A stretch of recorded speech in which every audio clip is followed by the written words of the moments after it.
Welcome, here I've got REALME C11 2021 and let me show you how to turn on and off camera watermark at this device. So let's start by tapping on camera button to open it, and for now we are on standard photo mode.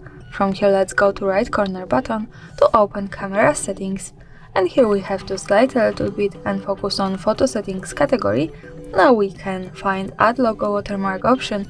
We get access also to time watermark, so by using the buttons from the right we can easily turn them on and off as we need.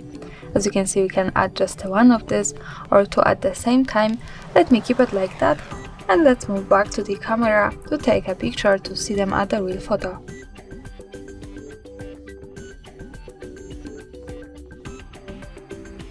Now let's tap to left to the button that follows us straight to the gallery, and this is my photo with watermarks at the bottom. From the left we have REALME Watermark Auto Intelligent Camera shot on REALME C11 2021, and from the right we have the time watermark.